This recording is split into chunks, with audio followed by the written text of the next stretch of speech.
Assalamualaikum warahmatullahi wabarakatuh. Perkenalkan, kami dari tim 6 ingin mempresentasikan topik yaitu perencanaan sumber daya manusia atau Human Resource Planning.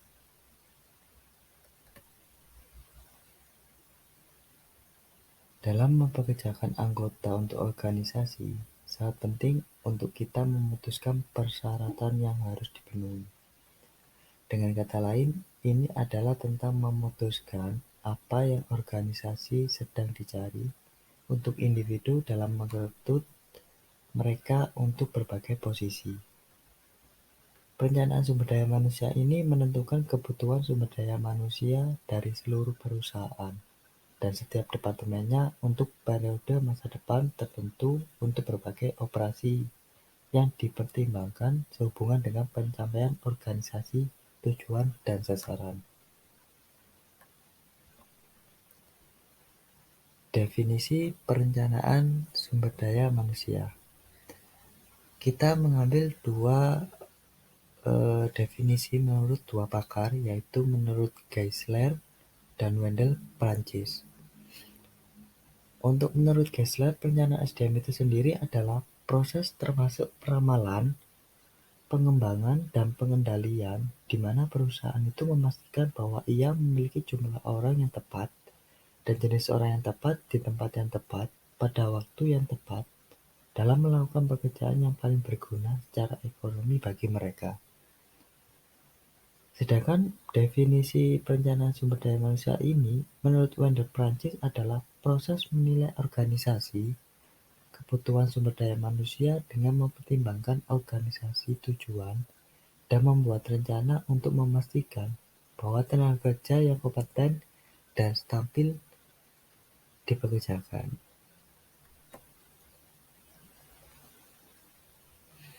Karakteristik perencanaan sumber daya manusia.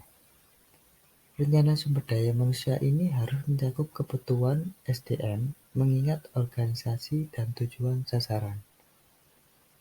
Rencana SDM ini harus diarahkan ke tujuan yang ditetapkan secara baik.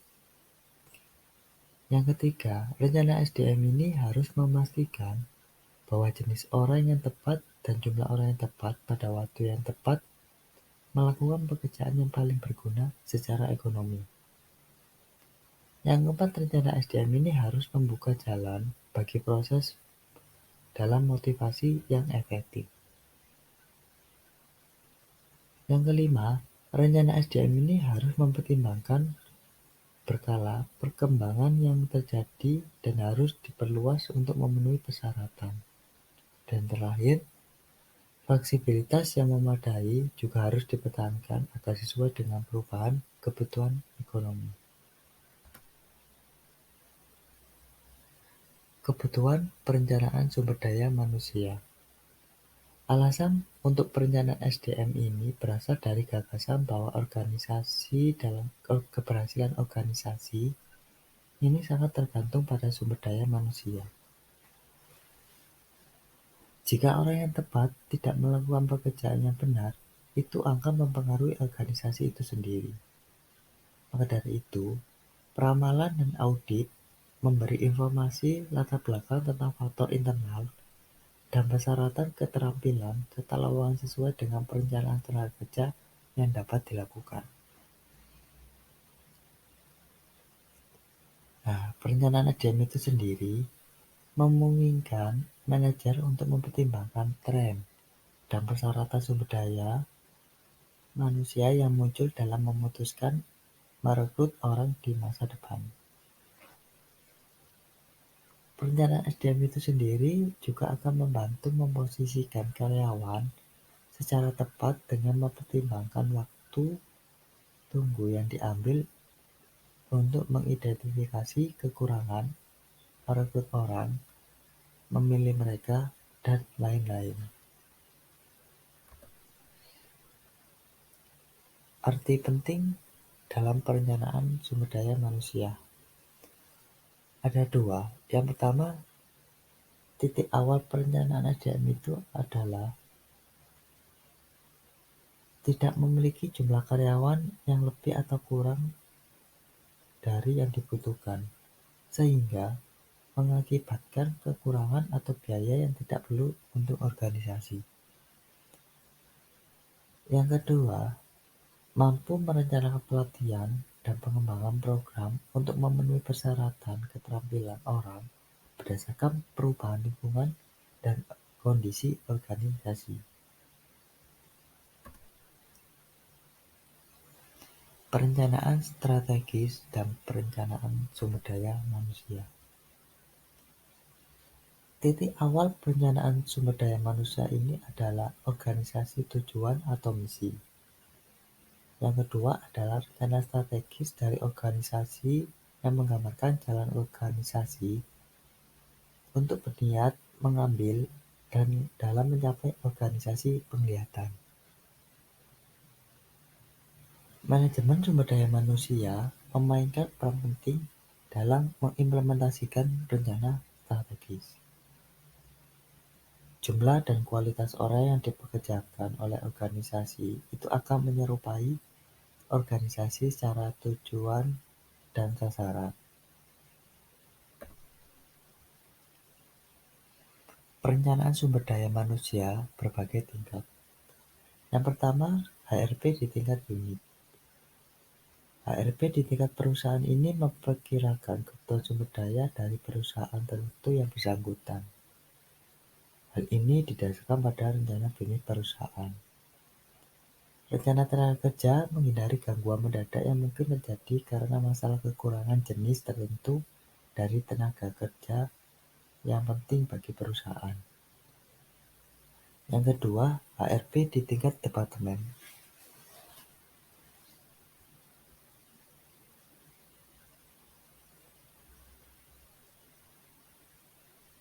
HRP di tingkat departemen ini terlihat pada kebutuhan tenaga kerja di tingkat departemen dari organisasi itu sendiri. Yang ketiga, HRP di tingkat nasional. Ini membantu merencanakan fasilitas pendidikan, fasilitas perawatan, dan kesehatan. Ini juga merencanakan distribusi pekerjaan regional dan sektoral alokasi sumber daya manusia. Yang keempat, HRP di sektor tingkat 1. HRP di sektor tingkat 1 ini untuk sumber daya manusia di sektor tertentu seperti pertanian, industri, dan lain-lain. Dan yang terakhir, HRP di tingkat industri. Ini memperhitungkan output dari industri tertentu dari kebutuhan tenaga kerja untuk mendapatkan hal yang sama. Proses perencanaan sumber daya manusia. Yang pertama, menganalisa organisasi, merencanakan dan memutuskan tujuan. Pertama, tujuan jangka pendek dan panjang harus dianalisa. Rencana organisasi itu adalah cetak biru tujuan yang diinginkan dan akan menggabungkan tingkat pertumbuhan perusahaan, rencana diversifikasi, peluang pasar, dan kebijakan pemerintah. HRP harus memenuhi 2 persyaratan, yaitu yang pertama harus berhubungan langsung dengan sifat esensial dari organisasi. Yang kedua, perubahan faktor yang dipilih harus sebanding dengan perubahan kebutuhan SDM. Analisa yang kedua adalah menganalisa faktor untuk kebutuhan tenaga kerja.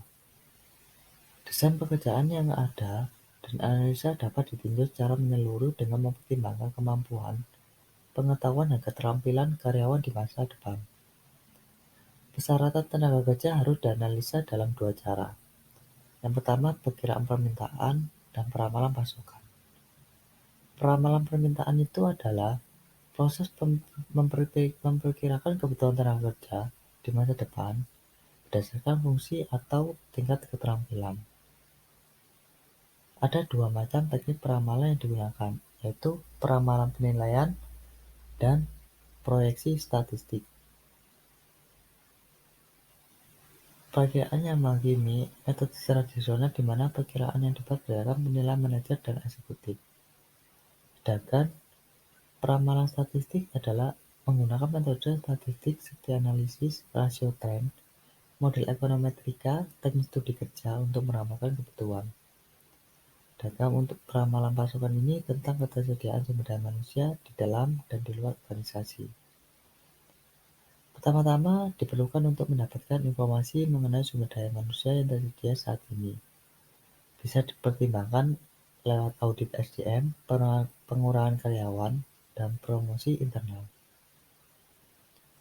Proses perencanaan sumber daya manusia yang ketiga adalah mengembangkan rencana ketenagakerjaan.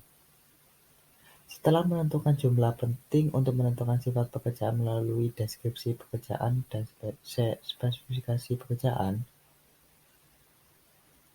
Yang pertama, deskripsi pekerjaan.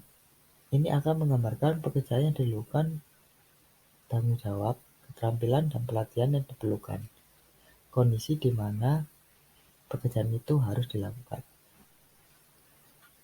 Spesifikasi pekerjaan ini adalah output dari deskripsi pekerjaan. Ini akan mencakup kualifikasi minimum yang diperlukan, misalnya pendidikan, pengalaman, keterampilan mental, dan faktor kepribadian.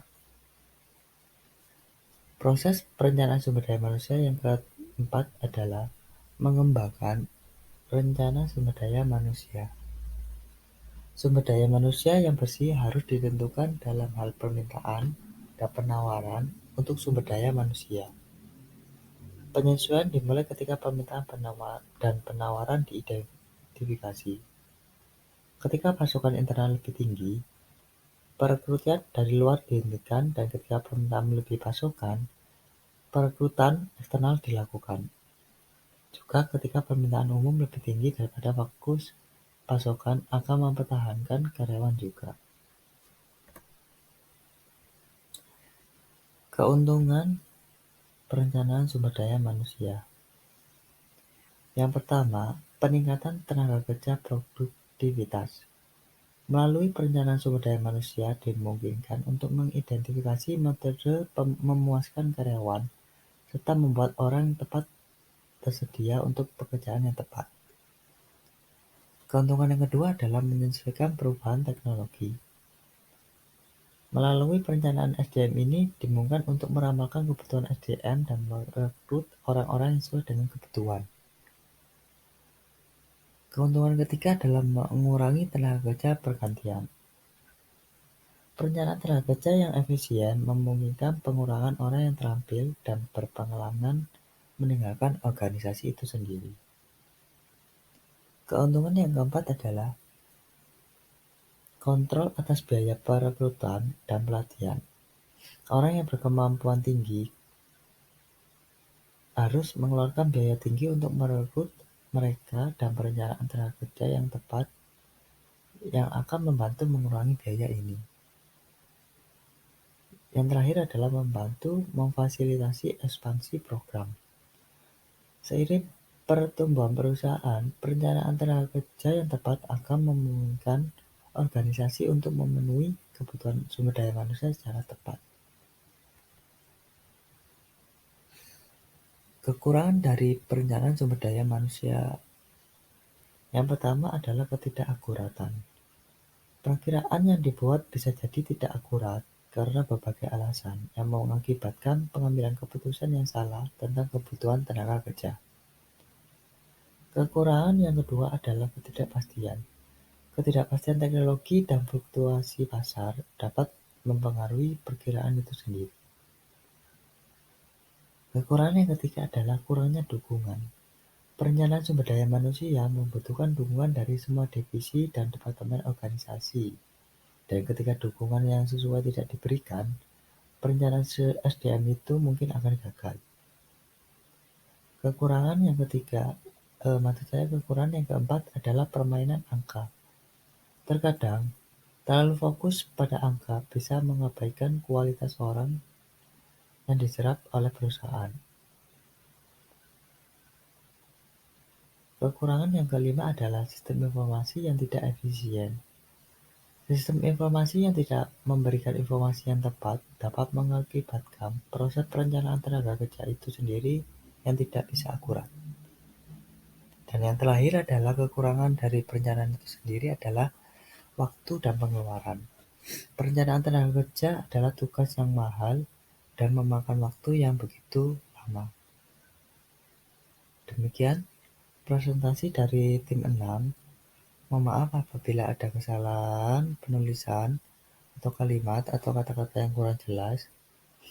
Sekian, terima kasih. Wassalamualaikum warahmatullahi wabarakatuh.